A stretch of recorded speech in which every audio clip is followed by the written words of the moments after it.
I told my husband he needed to put our marriage first, and he packed a bag and left. We'd been together for 10 years, married for 8. When we met, I was 27 and he was 30. He had just started a small architecture firm with his best friend, Sarah. On our second date, sitting in a tiny ramen place, he made himself very clear. He told me the company and Sarah were his whole world. They grew up together, same neighborhood, same schools, similar broken families. When things got bad at home after his parents divorced, he practically lived at Sarah's house. There was never anything romantic between them, but he said she would always come first in his life. And honestly, I respected that. I knew being with someone building a company meant long hours and constant stress. I still wanted to be the person he could lean on at the end of the day. I work in finance, so my income was stable. During those first few years, the firm barely made money and he took no salary at all. So I covered everything: rent, bills, insurance, groceries. Whenever he and Sarah worked late, I'd bring food to the office and quietly head home after dropping it off. If they needed help organizing proposals or paperwork, I helped with that too. On weekends, I'd even help clean their messy office. Whenever they hosted clients or business dinners, I'd spend hours cooking for everyone myself. I never did any of it for praise. I did it because I loved him. But Sarah always treated me like an outsider, never remembering the things I liked, never acknowledging everything I did, and never even bothering to learn my last name. Sometimes she'd joke, smiling while she said it. You know how men like him are. Wives never really last. I brought all of those things up to my husband more than once. Every time he brushed it off. That is just how Sarah is. Don't take it personally. And for 10 years, I accepted that answer.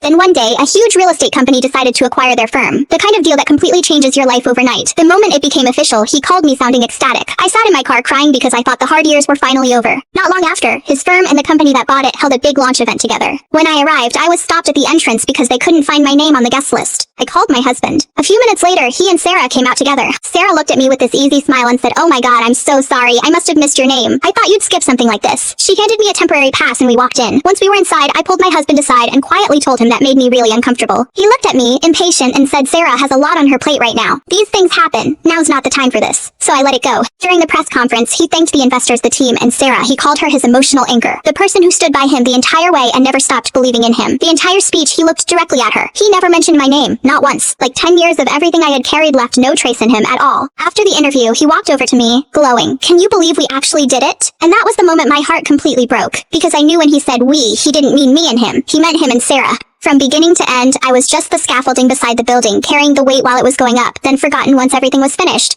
I looked at him and said, "Yeah, you two really did." I didn't stay for the dinner. I went home alone. He didn't come back until close to midnight. He saw me sitting on the couch and said nothing. No explanation. "Are you okay?" I didn't want to keep pretending everything was fine. I asked him to sit down. I calmly laid everything out. All the years of support. The sacrifices. His silence while Sarah made me feel like I didn't belong, and the speech where I disappeared completely. I told him I wasn't asking him to cut anyone off. I just needed him to finally treat our marriage like it mattered too. I needed him to respect me as his wife. To stand up for me when I was being humiliated, to stop making me feel optional. And I told him if he couldn't do that, I would leave. He just sat there quietly through all of it. Then he said, "I told you from the beginning what my priorities were." That was it. Later that night, he packed a bag. No fight. No apology. He walked out the door and left the house behind for me.